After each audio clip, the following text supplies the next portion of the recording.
بالله من الشيطان الرجيم بسم الله الرحمن الرحيم وآية لهم الأرض الميتة أحييناها وأخرجنا منها حبا فمنه يأكلون. اور ان کے لیے مردہ زمین میں ہی ایک نشانی ہے، ہم نے اس کو زندہ کیا اور اس سے غلہ اگایا، پھر وہ اس میں سے کھاتے ہیں. وجعلنا فيها جنات من نخيل وعناب وفجرنا فيها من العيون ليأكلوا من ثمره وما عملته أيديهم أفلا يشكرون. اور ہم نے اس میں کھجور اور انگور کے باغ پیدا کیے اور اس میں پانی کے چشمے جاری کیے تاکہ وہ ان کے پھل کھائیں،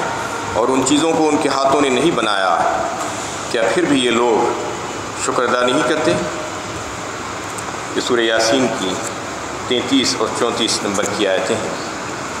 اس میں اللہ تعالیٰ کی قدرت کی جو بڑی بڑی نشانیاں ہیں اس پر غور و فکر کی دعوت دی جا رہی ہے کہ دیکھو اللہ تعالیٰ نے کیا کیا چیزیں تمہارے لیے پیدا کی ہیں. سب سے پہلی چیز یہ بتانے کے لیے کہ قدرت کی نشانیاں کہ انسان کو آخرت کے استدلال کرتے ہوئے اس کا جو حشر نشر کا واقعہ ہے، جو واقعہ پیش آنے والا ہے، اس کو مضبوط کیا جائے. اس کے لیے یہ قدرت کی نشانیوں کا مظاہرہ کیا جا رہا ہے اور مشاہدے کی دعوت دی جا رہی ہے. جو زمین پر جو انسان روزانہ چلتا پھرتا ہے اس میں غور و فکر کی دعوت دی جا رہی ہے. سب سے پہلے وآیۃ لہم الارض المیتۃ احییناہا، یعنی زمین مردہ پڑی رہتی ہے، دیکھتا ہے انسان، لیکن جب اللہ تعالیٰ بارش برساتے ہیں آسمان سے تو پھر وہ جی اٹھتی ہے، ایسی بھبک اٹھتی ہے کہ دیکھنے والے دیکھتے رہ جاتے ہیں. احییناہا واخرجنا منہا حبا فمنہ یأکلون، اور پھر اس سے غلہ اگاتے ہیں، یعنی دیکھتے دیکھتے نباتات اس سے نکلنے لگتے ہیں، انواع و اقسام کے درخت، اور پھر غلہ جات جو انسان کھاتا ہے. وجعلنا فيها جنات من نخيل وعناب وفجرنا فيها من العيون، اور پھر اس کے علاوہ باغات کھجور اور انگور کا تذکرہ اللہ تعالیٰ نے کیا ہے یہاں پر، جبکہ سارے میوہ جات اس سے نکلتے ہیں، لیکن کھجور اور انگور کو خصوصی طور پر تذکرہ کرنے کا مطلب یہ ہے کہ یہ عربوں میں جو ہے بڑے مشہور تھے اور عرب اس کو استعمال کرتے تھے، اور اس سے بہت سے فائدے بھی وہ لوگ اٹھاتے تھے. اس لیے ان دو پھلوں کا خصوصی طور پر تذکرہ کیا گیا ہے. اور پھر ان تمام نباتات کو اگانے کے لیے زمین کے نیچے ہم نے چشمے جاری کر دیے اور زمین کے اوپر بھی ہم نے پانی کا ایسا انتظام کر دیا ہے. اللہ تعالیٰ فرماتے ہیں کہ وَفَجَّرْنَ فِيهَا مِنَ الْعُيُونِ لِيَأْكُلُ مِنْ ثَمَرِهِ، تاکہ وہ ان کے پھل کھائیں جو کچھ بھی ہم ان کو عطا فرما رہے ہیں. وَمَا عَمِلَتْهُ أَيْدِيهِمْ، اور پھر اس کے بعد فرما دیا گیا کہ ان چیزوں کو ان کے ہاتھوں نے نہیں بنایا. یعنی انسان کو یہ نہیں سمجھنا چاہیے کہ یہ میں نے پیدا کر لیا ہے. یہ اللہ تعالیٰ کی رحمت ہے کہ اللہ تعالیٰ یہ تمام چیزیں انسان کو اس کی خوراک کے لیے عطا فرماتے ہیں. زمین ہی سے، آسمان سے پانی برسا کر زمین سے مختلف قسم کے میوہ جات اور غلہ جات نکالتے ہیں تاکہ وہ زندہ رہے. اس کی بقا کے لیے جو بھی چیزوں کی ضرورت ہے وہ اللہ تعالیٰ زمین سے نکالتے ہیں. انسان بعض اوقات ایسا ہوتا ہے کہ غلط فہمی کا شکار ہوتا ہے. کسان یہ سمجھتا ہے کہ میں زمین سے درخت اگاتا ہوں اور اس سے غلہ جات نکالتا ہوں یا اس سے پھل پھلاری نکالتا ہوں. اس کو یہ کہا جا رہا ہے کہ یہ تمہارے ہاتھوں نے نہیں بنایا ہے. تمہاری محنت، تمہاری کوشش اور تمہاری کاوش اور تمہارا تصرف کا اس میں کوئی دخل نہیں ہے. جبکہ یہ سمجھنا چاہیے کہ یہ تمام چیزیں باغ و بہار جو نظر آتی ہے یہ قدرت کا کرشمہ ہے کہ اللہ تعالیٰ اس کو پیدا فرماتے ہیں. کیسے کہ انسان یہ سمجھتا ہے کہ میں نے پیدا کیا. انسان کے لیے اللہ تعالیٰ فرما رہے ہیں کہ تمہارا کام کتنا ہے، تم دیکھو تو صحیح. تمہارا کام تو صرف اتنا ہے کہ زمین کو تم نے نرم کر دیا، اس میں بیج کو ڈال دیا، اس میں پانی ڈال دیا، اور پھر اس میں راہ کو ہموار کر دیا تاکہ نازک کومل باہر نکل جائے. بس جھاڑ جھنکار کو صاف کیا اور زمین کو نرم کیا. اس کے علاوہ تمہارا کام یہ نہیں ہے کہ درخت کو اگانا، کومل کو زمین سے باہر نکالنا اور پھر اس میں شاخیں اور پتے اگانا اور اس میں پھل اور پھول پیدا کرنا. یہ سب کا سب اس حکیم قادر مطلق کا کام ہے. تمہارا اس میں کچھ بھی دخل نہیں ہے، ایک چیز میں بھی تمہارا دخل نہیں ہے. سارے درخت کی نشو و نما کرنا اور بڑھانا اور اس سے پھل اور پھلاری نکالنا اور پھر تمہاری غذاؤں کا انتظام کرنا، یہ اللہ تعالیٰ کا کمال ہے. اس میں سورہ واقعہ میں اللہ تعالیٰ سوالیہ انداز میں پوچھتے ہیں افرأیتم ما تحرثون اانتم تزرعونہ ام نحن الزارعون، یعنی تم جو بیج ڈالتے ہو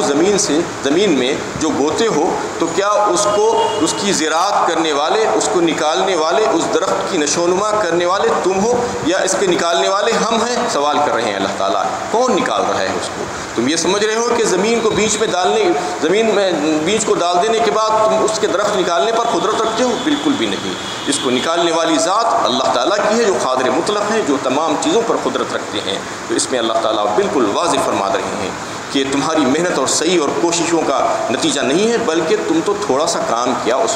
اس کو زمین کو ہموار کر دیا اور اس میں بیج ڈال کر پانی ڈال دیا، بس۔ اس کے علاوہ یہ ساری چیزیں اللہ تعالیٰ کی طرف سے تمہیں عطا ہوئی ہیں۔ افلا یشکرون۔ پھر آیت کے آخری ٹکڑے میں اللہ تعالیٰ سوال کر رہے ہیں، کیا پھر بھی لوگ اللہ تعالیٰ کا شکر ادا نہیں کرتے؟ یہ تمام نعمتیں اور اللہ تعالیٰ کے جو احسانات ہیں انسان کے اوپر، جو اس کی بقا کے لیے اللہ تعالیٰ نے اس کو عطا فرمائے ہیں، اس کو استعمال کرنے کے باوجود بھی کیا اس کو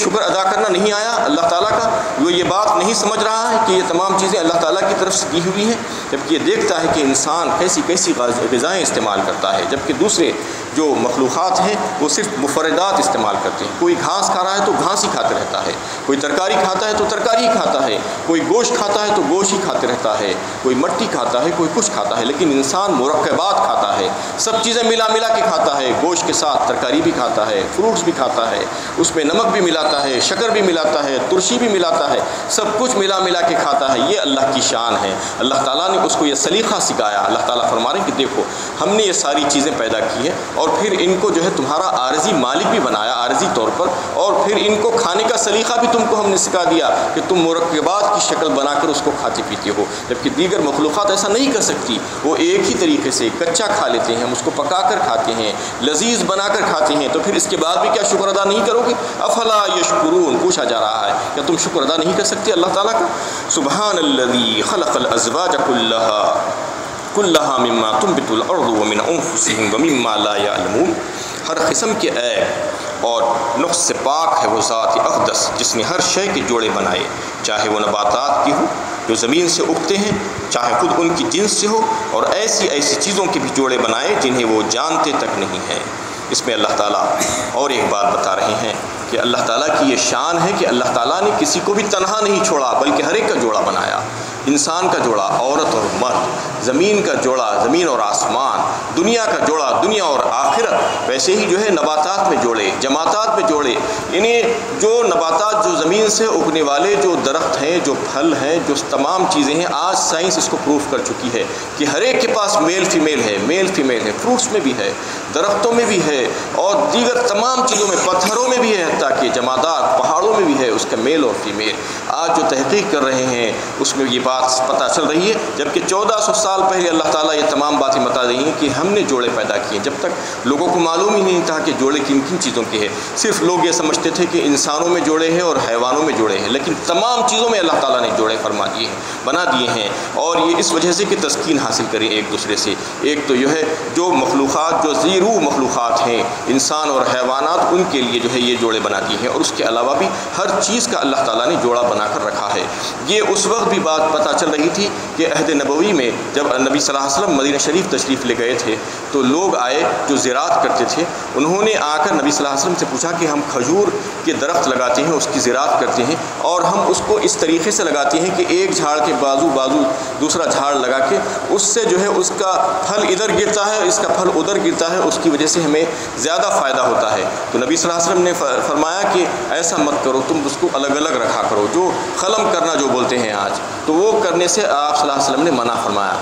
اس کے بعد پھر وہ لوگ بعد میں آئے، آ کر نبی صلی اللہ علیہ وسلم سے عرض کیا کہ یا رسول اللہ، آپ کے کہنے پر ہم نے ویسا عمل کیا، تو اس کے بعد یہ ہوا کہ ہمیں جو پھل مل رہا تھا پہلے، وہ پھل بہت کم ہو گیا، اب ثمرات اس کے کم ہو گئے ہیں۔ تو آپ صلی اللہ علیہ وسلم نے فرمایا کہ دنیا کے معاملات میں تم زیادہ جانتے ہو، تم لوگ پہلے جیسا کرتے تھے ویسا ہی کر لیا کرو، میں اس کے بارے میں تمہیں کچھ بھی حکم نہیں دیتا۔ تو یہ جو ہے جو پولینیشن جو کہتے ہیں، جو یعنی ایک درخت سے جو ہے دوسرے درخت پہ جو گرتے ہیں، جو اس کے بیج، وہ بیج گرنے کے بعد میل فیمیل اٹریکٹ ہو کے اس کے بعد اس کا پھل اور زیادہ ہوتا ہے۔ یہ جو ہے ایک عام اصول ہے، آج بھی آپ دیکھتے ہیں زراعت کرنے والوں کو یہ بات معلوم ہوتی ہے۔ تو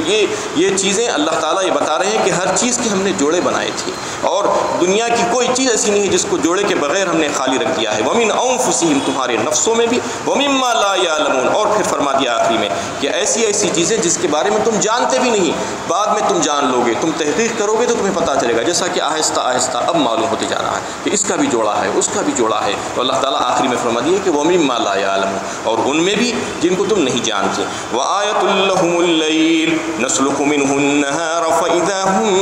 مُظْلِمُونَ اور ان کے لیے ایک نشانی رات بھی تو ہے کہ اس میں سے ہم دن کو کھینچ نکالتے ہیں ورنہ وہ اندھیرے میں رہ جاتے ہیں۔ اس میں نسلخ ایک لفظ آیا ہے، صلخا یسلخ، اس کا مطلب ہے کھال کھینچ دینا، مسلخ جو کہتے ہیں، جو بکروں کے جو ہے کمیلا جو ہوتا ہے وہاں پر کھال نکالتے ہیں جانوروں کی، تو کھال نکالنے کے لفظ بھی جو ہے اسی سے استعمال ہوتا ہے۔ تو اللہ تعالیٰ فرماتے ہیں کہ اس میں بھی نشانی ہے لوگوں کے لیے رات میں، جس کے رات کو دن میں اور دن کو رات میں ہم جیسا پروتے ہیں وہ کھال کھینچ دیتے ہیں۔ اصل میں ہوتا یہ ہے کہ اصل میں اللہ تعالیٰ نے جو ہے ظلمت اور تاریکی ہی رکھی ہے کائنات میں،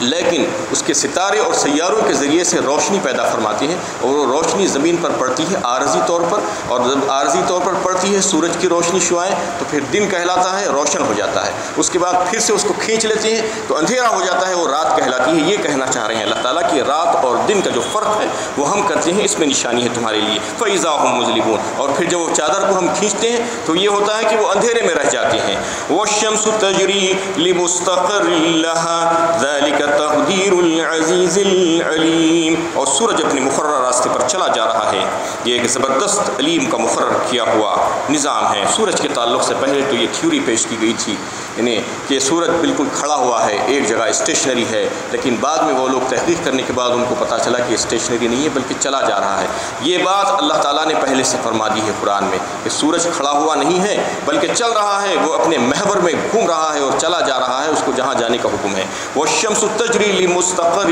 لَهَا اور ایک وہاں پر سورہ زمر میں اللہ تعالیٰ نے فرمایا کہ وہ جو ہے ایک مقررہ مدت تک کے لیے چل رہا ہے۔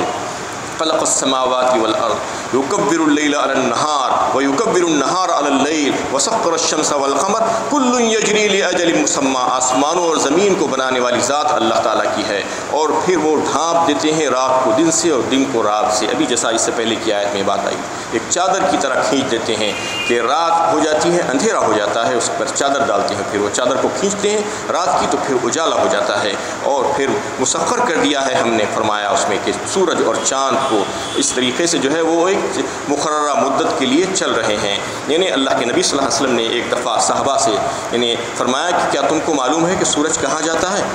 صحابہ نے کیا عرض کیا کہ یا رسول اللہ آپ ہی جانتے ہیں، اللہ اور آپ کے سوا اور کون جانتا ہے؟ تو آپ صلی اللہ علیہ وسلم نے فرمایا کہ سورج چلا جاتا ہے عرش کے نیچے، روزانہ عرش کے نیچے جا کر عرش زیر عرش سجدہ کرتا ہے اور پھر اللہ تعالیٰ سے اجازت مانگتا ہے اگلے دورے کے لیے، اور اللہ تعالیٰ اس کو اگلے دورے کی اجازت دیتے ہیں تو پھر سے وہ طلوع ہوتا ہے مشرق سے۔ ایک دن ایسا آئے گا کہ اس کو اجازت نہیں دی جائے گی اور کہا جائے گا کہ تو جہاں سے آیا تھا وہاں پر چلا جا، تو پھر وہ مغرب ہی کی طرف لوٹ جائے گا اور پھر وہیں سے طلوع ہوگا۔ یہ قرب قیامت کی نشانیوں میں سے ایک نشانی ہوگی۔ اس دن اس وقت کے بعد سے توبہ قبول نہیں ہوگی، ایمان لانے والوں کا ایمان قبول نہیں ہوگا، وہ دروازہ بند کر دیا جائے گا۔ تو اس میں سورج کے چلنے کی اللہ تعالیٰ نے جو ہے ایک بات بتائی ہے جو بعد میں سائنس دریافت کی ہے، وَالشَّمْسُ تَجْرِي لِمُسْتَقَرٍّ لَهَا ذَلِكَ تَقْدِيرُ الْعَزِيزِ الْعَلِيمِ فرما دیا۔ یہ اندازے ہیں ایک زبردست علیم کے جو بہت بہترین جاننے والا ہے۔ وَالْقَمَرَ قَدَّرْنَاهُ مَنَازِلَ حَتَّى عَادَ كَالْعُرْجُونِ الْقَدِيمِ اور ہم نے چاند کی بھی منزلیں مقرر کر دی کہ بڑھتا اور گھٹتا رہتا ہے یہاں تک کہ کھجور کی سوکھی ہوئی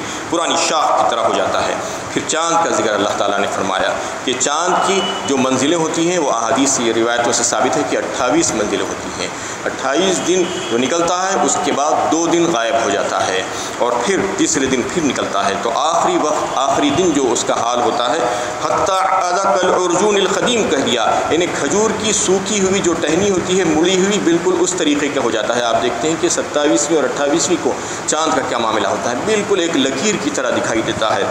اور پھر چاند کی ہم نے منزلیں مقرر کی اور چاند کے فائدے سورہ یونس میں اللہ تعالیٰ نے فرما دیا کہ هو الذی جعل الشمس ضیاء والقمر نورا وقدرہ منازل لتعلموا عدد السنین والحساب، وہی تو ہے ذات اللہ تعالیٰ کی جس نے سورج اور چاند کو پیدا کیا،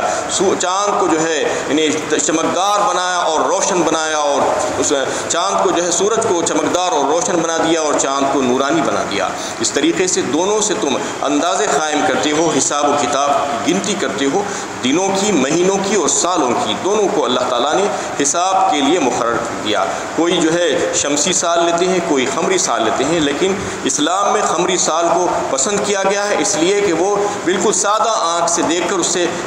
انسان استفادہ کر سکتا ہے، اس لیے ساری عبادات کا معاملہ قمری ہی ہے، جیسا کہ رمضان کا معاملہ ہے، عید الفطر کا، عید الاضحیٰ کا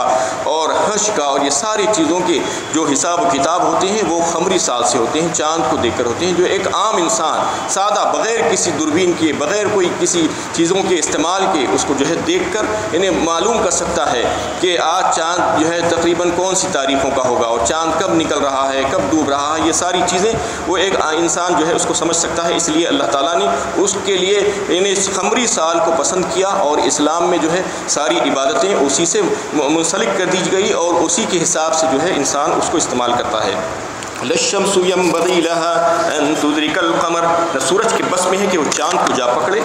ولا الليل سابق النهار، اور نہ رات اپنی مقررہ حد سے آگے بڑھ کر دن میں داخل ہو سکتی ہے، وكل في فلك يسبحون، اور سب اپنے اپنے فلک دائرے میں گھوم رہے ہیں۔ اس میں اللہ تعالیٰ ایک اور بات بتا رہے ہیں کہ ہزاروں سالوں سے ہم نے یہ تمام مخلوقات کو پیدا کیے ہیں، بڑی بڑی مخلوقات سورج اور چاند، لیکن ان کی مجال نہیں ہے کہ ایک دوسرے سے ٹکرا لیں، ایک دوسرے کو جا کر پکڑ لیں۔ ہر ایک کے لیے ہم نے ایک محور مقرر کر دیا ہے، ہر ایک کے لیے جو ہے ایک آربٹ ہے، اس میں چلے جا رہے ہیں، اور ان کے لیے جو ہے اسپیڈ مقرر کر دی گئی ہے، بس اتنا ہی جو ہے ان کے لیے کیا ہے اور ویسا ہی اس پر وہ عمل کرتے ہیں۔ اس لیے کوئی کسی سے ٹکراتا نہیں ہے، نہ رات دن میں داخل ہو سکتی ہے، نہ دن رات میں، نہ سورج چاند کو پکڑ سکتا ہے۔ وَكُلٌّ فِي فَلَكٍ يَسْبَحُونَ، اور سب کے سب اپنے محور میں گھوم رہے، یہ اللہ تعالیٰ کے حکم سے چل رہا ہے۔ وآخر دعوانا ان الحمد للہ۔